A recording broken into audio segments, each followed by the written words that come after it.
Welcome back to A Ride in the Country. I'm Cliff Fawcett, your host. Today, we are at Williams Vintage Cycle in Xenia, Ohio. You've probably seen this on my channel before. I bought my Royal Enfield Meteor 350 here and stop in frequently to talk to the guys and see what's up. And today, we're making it formal.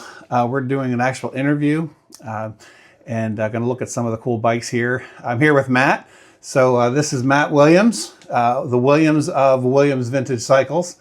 And we were talking before we started videoing here. Matt, you started in Port William. Yeah, I actually started out of the garage in my house. That's how, I was working full time, just kind of got into this on the side. And, just kind of had a lineup of bikes outside of the garage in my house. Okay. And it started getting too big. And so now, did you ride as a kid? Like, did you? Yeah, typical. Got the first dirt bike as a kid, probably 8 years old or so. And And you grew up around this area? In I Greene grew County? up actually in Inglewood, Ohio. Okay. North of here. So Yep. Moved out this way years ago for when I was working at in Wilmington. Okay. Did you work at the DHL? Worked at it started out as Airborne Express. Yep. So I started there, and A lot of people work there. there's tens of thousands of people. So there many people lost their jobs. Crazy. Yeah. But I had been doing this kind of on the side, working there, and then doing this on the side. And then once I got laid off from that job when they shut down, then I just started getting into the motorcycles full time. Yeah. So there must have been a point, I'm thinking, like, okay, you grew up like a lot of people, like riding dirt bikes and whatever. And then like at some point you started either really enjoying wrenching them, or maybe you couldn't afford for someone else to fix them, so you started fixing them yourself. Or how did you get into like fixing bikes and stuff like that? Well, I had the mechanic background because I was an aircraft mechanic there. And So, just got it, loved motorcycles, grew up on motorcycles. And then, I'd been a while since, went from the dirt bikes as a kid till I had my first street bike. Probably, I was probably in my early 20s before I got that street bike. And then, like you said, couldn't afford to pay anybody to work on it. So you had to learn. So So that's cool. So you were doing it kind of out of your garage. Yeah, doing it out of the garage, and just had too much going on there. So, I just put the word out that I was looking for a little space to rent. And the guy that I worked with said, "Hey, I live in Port William, and there's a little garage here that says it has a for rent sign." So I went, and that worked out. And I was there for probably the first 5 years or so. How about that? And then I outgrew that. So we started looking at more, commercial type properties. And then just so happened that actually we had looked at another commercial property and was almost ready to buy that one. And when this one became available, where we're at now, and this is just a much better location. So this was your second location here? This is my second location, if you don't count my home garage. Right. Yes. Right. That's right. Third if you count the house. Right. So growing up, was there a particular brand, or like, were you a Japanese motorcycle guy? Were you a Harley guy? Like, no, when I first got my first street bike, I was actually still living in Inglewood and going back and forth to work in Wilmington. I wanted something to ride back and forth. Yeah. And a buddy that I worked with had an old Suzuki GS 850. Yeah. So I bought that one, and you kind of tend to go with the first, the brand that you first have, and Suzuki was my first brand. So now Suzuki is my favorite, brand, just because that was my first. Well, Suzuki's known for really good engineering. That's the one thing that I know. And also I think their reputation, at least, is they're the best dirt bikes. Is that, would you agree with either of those things? Those are the two things I've heard.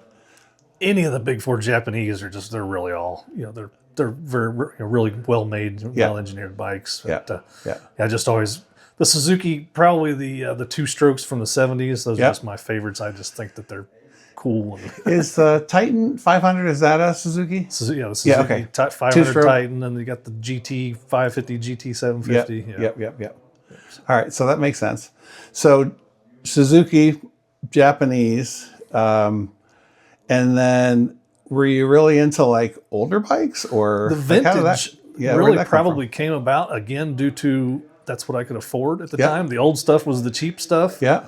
And then when you buy the old worn out cheap stuff, you have to learn how to work on it because it all needs work. So after, just years of owning the older bikes, that's just kind of what I gravitated towards and what I enjoyed. So that's where the vintage came about. So. Totally makes sense. So then talk to me about, I know you have a small team, but you have a couple of other guys that I see here all the time. Yeah, right now we've got, we try to keep our team just as small as we can. I've had it a little bit larger over the years, but that just, it adds more complexity and more I don't have a big HR team, so the HR is me. So the more people you have, the more it pulls me doing HR type functions away from what I actually enjoy with the motorcycles type stuff. Yeah, yeah. So we've kind of reduced back and got us down to the smallest team. And we've really only got we've got 2 full-time guys. We've got Jake and Luke. We've got my wife does all the books. Yep. And then we've also got Bruce. Bruce was full-time for a lot of years, but he just has since mostly retired, so he works about 1 day a week now. Okay. So, yeah. And that's pretty much us. We do basically most of everything with just the 3 of us here. Yeah. So. And those guys came to you. I'm assuming they had experience when they came to you. Yep. Luke worked at a Harley dealer before here. Went to one of the motorcycle mechanics schools. Yep. He's been with me. I think both of them have been with me now for probably about 7 years. Or Okay. So. Yeah. Yeah. And then Jake was a motorcycle enthusiast. Yeah. Didn't really have the formal training, but he's got several plenty of years of on the job training here now. So yeah. He's a really good mechanic and very knowledgeable. Jake's usually who I run into just based on when I come in. But yeah, Jake does most of the. I'm usually behind the curtain. Hiding in the back office there. Jake does most of the showroom stuff. So when you come in, that's usually who you'll see. So. Yeah. Yeah, and he's got a vast knowledge of every bike that's in here. So I know that you sell new motorcycles because I bought one from you. So I know over the years, because I stopped in over the years before I bought mine here, you've dabbled in some like Chinese, like there was some, they looked like Harleys. That was maybe 5 years ago or something like that. Okay. Do you remember? I'm not remembering which what ones those I'm talking were. about. No. Yeah, they were was like it cruiser the style. Ohio songs? Was that? Yeah, that was it. Okay. Yep. Yeah. Yep. So we buy a lot of our pre-owned stuff, from the dealer auction in Cincinnati, and sometimes they'll get, some of the manufacturers that have a lot of leftover inventory, like those Ohio songs years ago. Yeah. Yeah. And I think we've got some QJ Motors, which is the same company that owns or runs SSR and Benelli, I believe it is. Okay. Yeah. So we've got some of those right now, and they're brand new motorcycles, but they're leftovers from several years ago, so we get them at a discount, and we're able to pass them on, pretty cheap here. And how did the Royal Enfield thing come about? Royal Enfield, I contacted Royal Enfield years ago because vintage bikes is what I loved, and I'm looking for I wanted to get into some sort of a newer motorcycle, and Royal Enfield manufactured brand new motorcycles. This is back probably 2013, 14 or so was when I first started looking at the Royal Enfields. Yeah. But they were a small market, but they were like, they were a retro, they were brand new bikes, but they looked like they were 50 years old. So right. I had contacted them and expressed an interest. And at the time there was another dealer over out in Preble County somewhere that was a Royal Enfield dealer. So they said, well, you guys are too close. That's right. So, right. So, and then about 2017, I guess that other dealer gave up the dealership, so they contacted us to want to know if we were still interested, and I said absolutely. So they came out, and we got set up with Royal Enfield in 2017, and then the Royal Enfield brand has just really taken off since then. So. Well, I mean, they caught my attention, so I bought one, and I'm looking at them all the time. I think it's a nice mix for you guys because, like you said, you're already into the vintage bikes, and they're like new vintage bikes. That kind of that new vintage or retro, and like the classic, and, the Interceptor and stuff like that. Yeah. I remember early on, this was before I was even thinking about buying a new one. I think when I first started coming in, I wanted to buy a Goldwing. Okay. And so I would talk to Jake, and I was like, I want to ride to my son. My son lives in Milwaukee. And he's like, I don't know if you want to ride a 40-year-old bike to Milwaukee. You might want to ride it around, And that got me thinking more and more like maybe I should buy something new if I'm going to road trip it. We try to, when a customer comes in, we try to, talk to them and find out what it is they're looking for, what their mechanical background is, because a lot of times, they see the old vintage motorcycles and it sounds cool and they look cool, but a lot of, not everybody knows how to, to do all the work, rebuilding the carburetor or adjust points and that kind of stuff. So we kind of try to steer them. Well, maybe you would enjoy a bike that kind of looks old, but still has a warranty and is fuel injected, has ABS. Right, exactly, and that's what sold me on the Royal Enfield. I still like to watch. I watch a lot of videos. The Bearded Mechanic is one that I watch. There's a guy, I don't know if you're Two Vintage. That's a new one I just discovered. But guys that buy old bikes that don't run, and they get them running, and that's really cool. But when I watch it, I know I just don't have those skills, especially the carburetor stuff. And, I think it's something you have to really intensively work on it to learn. Mm-hmm. And so I think that's what kind of keeps me out of that. But yeah, it's pretty cool. So let me think about this. Let's go back to the garage. You were in your garage and then maybe doing some stuff kind of on the side. What year was that? This would have probably been in the 2004, 2005, 2006 timeframe. And then the Port William place, that was... I started renting Port William in 2007. And then was it full time for you then, 2007? No, I'm still working as Airborne Express until 2009. Okay. So, and then when did you move here? We moved here, bought the place at the end of 2011, and we opened up for business spring of 2012. Okay. Now, what was this before? It was like a pickle plant or something? It's been a bunch. The main property here was built, the best I can find based on old maps and insurance records and stuff. The majority of the buildings here were built in right around 1895. Wow. And back then, in the area, up in just north of town in Goes Station, they had the Miami Powder Factory, which made gunpowder. Okay. Dynamite powder, just all that kind of stuff. Well, they weren't allowed to make, at least from what I've read, they weren't allowed to make the gunpowder in the city limits. So they had to go up north of town to do that. But they made the fuse for the gunpowder in this factory here. So this was originally known as the Fuse Factory. Okay, yeah. And then the Fuse Factory, I think, was here from the mid-1890s up until probably the 1920s, maybe right around 1930. Wow. Yeah, a long time. And then I think... Makes sense. There's a lot of quarries around here, which I don't know if that's what it was for, but like I'm thinking gunpowder, fuses. I've read it was something, there's up in Goes Station, there's the little river. I don't know the name. I should know the name of the river. It's Massey Creek. Okay. Yeah. That little river that goes by there, and I guess some of the certain trees that were along that river had the ingredients that they needed to make the powder. So. How about that? It's so funny how things happen like that. Yeah. But there's a bunch of buildings here, so it's not just this main building. There's a building next door here, which I think use mainly for storage, I'm guessing. Right. But then there's a lot of little buildings around. Yeah, back in its heyday, back in the early 1900s, I think that I've read that there were like 9 or 10 buildings here on this actual property. Oh my gosh. And actually the property that sits next to us was also part of this. Yeah. It was all just one big complex here. Right. So your business is vintage motorcycles. I know you do a lot of the work here on the bikes that you pick up.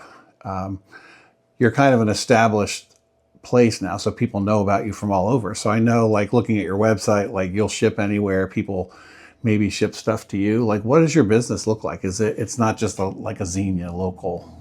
No, on the I would say on the Royal Enfield side, being as Royal Enfield it's a worldwide brand. Yeah. So they have a worldwide dealer network. So with the Royal Enfield bikes, a lot of that is within about an hour radius of here, because outside of that hour radius, then they've got other dealers that are closer to home for them. So, but on the vintage side, that's pretty much nationwide. Yeah. Even sometimes worldwide, depending on what the dollar is doing. Yeah. We've shipped bikes, to pretty much every state in the country, and then also we've had bikes go, overseas to Germany and England, Australia, a couple to Israel. Now, are these guys, they're finding this on the internet and they're just like calling you up like, hey, I want to buy that bike? Yeah. This would, before the internet, the business like this, that would have been pretty difficult. Yeah. Are guys calling you wanting to sell you bikes? To sell, we probably get 10 or 15 emails a day about people wanting to sell us stuff. A lot of that depends on where they're located, the condition of the bike. If it's something like a Suzuki GT, and the price is right, I'll buy that from anywhere in the country. Right. Just normal everyday bikes, I still try to stay within an hour's drive. Because I've been here when a guy pulls up with a truck from Michigan, and he pulls in and he's got a bike and I don't know if he's dropping it off for service or if he's trading it in or what, but I know people come from all over. Probably more of a trade-in or something we've bought, and he's delivering. As far as the service work, back in parts and service was probably when I really got into this before we started getting into the selling motorcycles. But doing the parts and service, then I would buy a motorcycle and fix it up a little bit and then sell it. That's where the selling of the motorcycles came about. Right. But the service has kind of changed over the years. It's really, at least for me, it's tough to make a profit servicing vintage motorcycles because there's such varying conditions, and some are in better condition, some are in worse condition. So I have found over the years that it is actually better on the service side, on the vintage stuff, to just purchase the motorcycle. And then we can do whatever we need to do to the motorcycle without, cost being a factor. I mean, cost is always a factor, but and then once it's all done to the way we want it, then we can sell the motorcycle and make our money that way instead of just doing an hourly charge. My brother built and remodeled houses, and he kind of discovered, sounds like the same thing. Yeah, it's easier to just build a house that you want to build and then sell it, versus building a house for someone. Yeah, or buying a house, remodeling it, and selling it instead of like remodeling it for somebody, because it's more complicated, right? Yeah. Do you do eBay? Like when you say parts, do people buy parts from you? I've been selling on eBay. I've been selling on eBay probably since eBay came around back in the late 90s. Years ago, just as a side thing, me and my wife would go around to yard sales and whatever knickknack we'd find, and we'd list them on eBay, and then that kind of turned into, bought an old junk motorcycle once I started getting into those, and found out, you can disassemble the motorcycle and sell the parts on eBay, and that worked out pretty good. So we had a pretty good eBay parts business going until a few years ago. We got kind of so busy doing this that actually Jake was hired on originally as an eBay sales. He would disassemble the bikes and take pictures of them and list them, and so but. Since he's gotten out of that, I really just haven't hired anybody else for about the last 4 or 5 years to do that. Yeah. So there's so many aspects to the business, but it sounds like you've kind of settled on this. Like you like taking a bike that's either not running or not in good shape, getting it good, and then selling it. That's the heart of the business. I would say, it's probably a big part. That's at least a third of the business. Anyway. Okay. Yeah. Because there's so many different aspects. So that's like, as I've learned more about it, I'm like, oh, there's like so many different aspects. And then when you get into being a Royal Enfield dealer, that's a whole thing in and of itself. And then servicing, from talking with Jake basically has kind of told me, like, if you buy the bike here, well, for Royal Enfield, obviously, I get my bike serviced here. Full service on the Royal Enfields. If you buy a retro bike here. Yeah, and then on the other bikes, whether it's a Harley or another vintage motorcycle or something like that, we're happy to service them for you if it was bought from here. But we just, with only the three of us, we don't have the manpower to just service anything and everything. So. Totally makes sense. Yeah, awesome.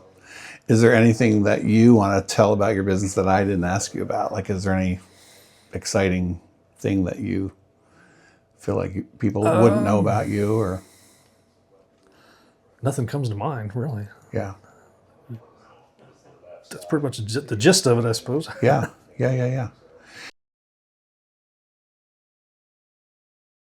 Just got, we got a handful of vintage bikes. I try to, keep the showroom, just to arrange it so that there's, a variety of things around. Obviously, a lot of our Royal Enfields are over on this side. That's we've got the Royal Enfield wall, and then we kind of have the Harley wall. This is just a handful of the vintage bikes that we have up for sale, and then I've got kind of my personal vintage bike collection back there. In fact, my personal vintage bike collection is overtaking the showroom. So I have to figure out another way to do that, because there's so much of my personal collection back here that it's taken up 25% of the showroom in here. Yeah. So when we were talking in the office, you were telling me about the Suzuki GT 350 or 750. Yep, this is a GT 750, the Water Buffalo they call it. This is a 1977 model. This was the last year that they made this one. So this is one we just. And is this like was this your first bike? Like, is your first bike here on the premises? It's not. No. Do you have it still? I still have it. Yes, I do. You still have it. Okay. Do you still ride it?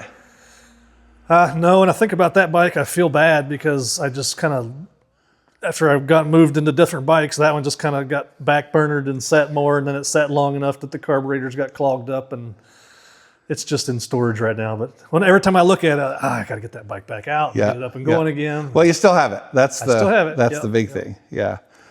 So what else do we have here along this more Suzukis, I just picked up a collection of Yamaha dirt bikes that we're going through. That was one of the first ones to come out of that collection that we've got up and going. A few more Suzukis. This is the Titan. Yep, My buddy, the Kentucky Yankee, is a big fan of these. The old Kentucky Yankee, we're familiar with him. Actually, we bought a motorcycle from him. Is that right? A T500 Titan. There you go. Yeah, he loves them. 75 CB400F. Yep.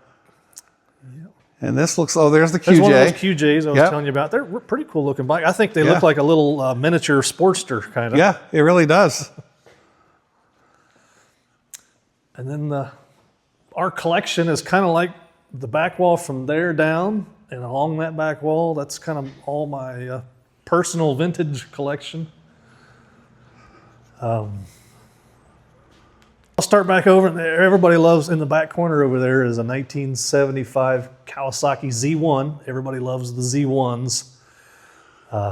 And this one reminds me a lot of the Z900 that they make now. Is that kind of based on the same? Yeah, I think the Z900 is that's the modern retro version of that. Those came out in 73 till 75 before they went to the KZ1000. That particular bike is a local bike. We picked that one up from the original owner over in Beaver Creek. He had it. It had a custom paint job on it, but back in the 70s, the guys weren't looking at them for bone stock, original, perfect condition bikes, so they customized them whatever they wanted. So right. Real popular local painter that's been in the Dayton area probably since I'm guessing the 60s. I don't know, but called the Egyptian. He had the Egyptian do a custom paint job on his Z1 back then. So when we got it, of course, we like them as original as possible. So I did buy a reproduction body set to put on it, but we kept that original paint job that was on it. And it was just, since it was a local bike and it was excellent condition, that would just put that one into the personal collection. For sure. Yeah.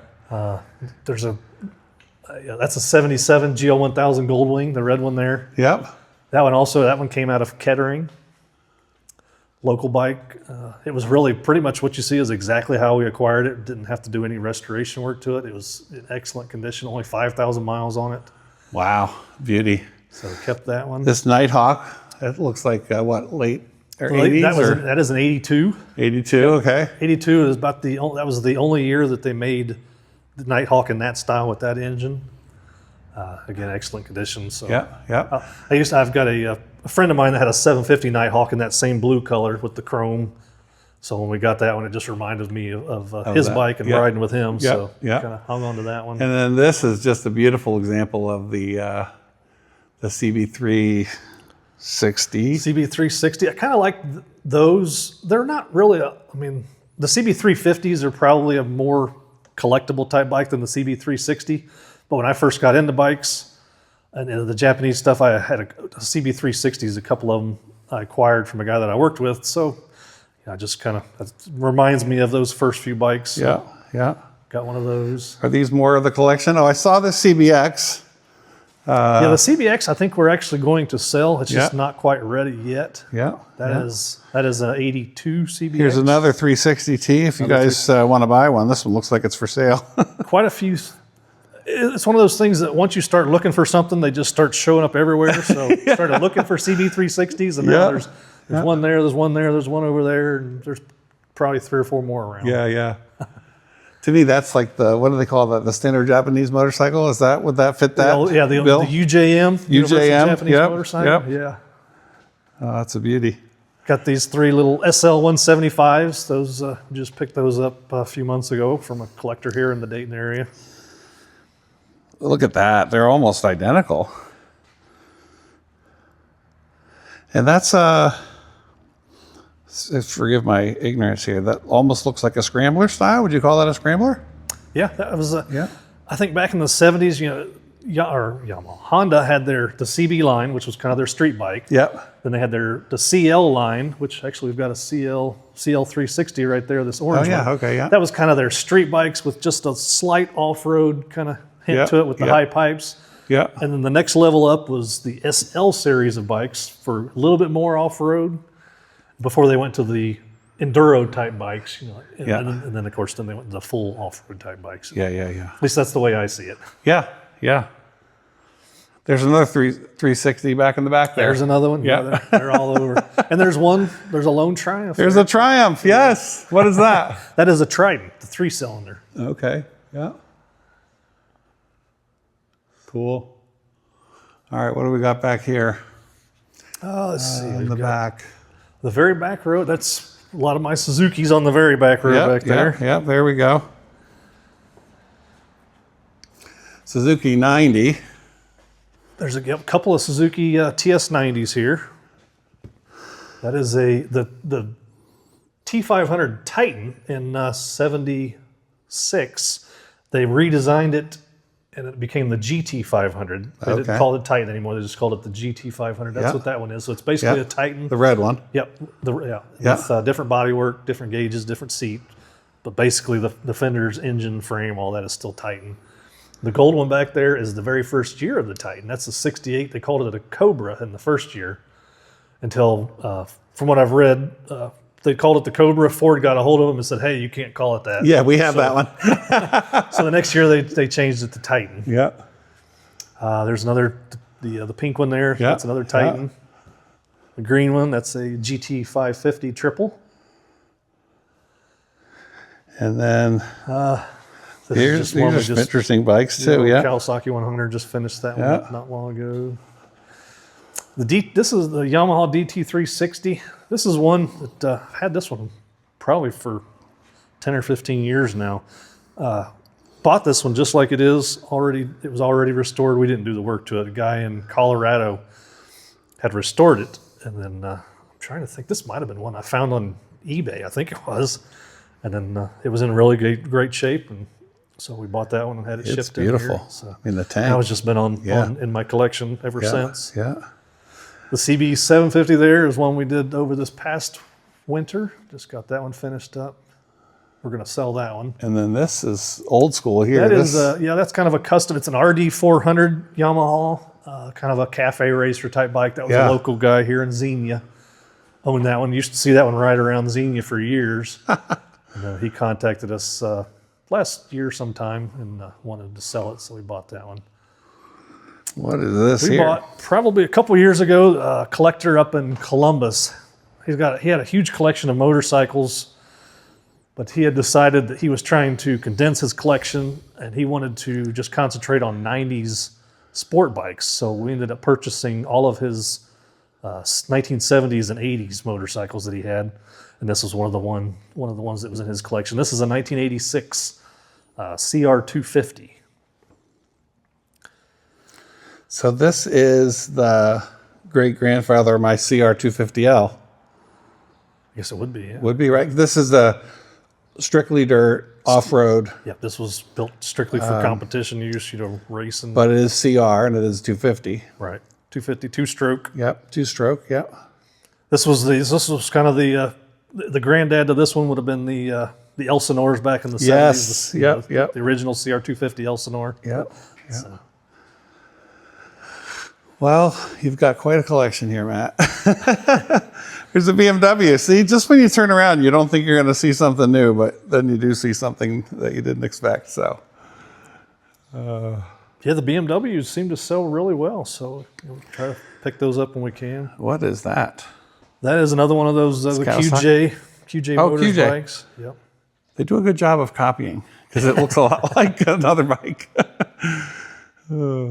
That's great. We try to keep a collection of Sportsters. Harley Sportsters sell really good for us. Yeah. The Harley touring bikes, the Electra Glides and Ultra Classics sell really well. So I try to keep a good selection of those on hand. Matter of fact, our last Ultra Classic just sold the other day, so I'm going to be looking for more of those. But we've got some Sportsters right now. And then all the Royal Enfields. Yeah.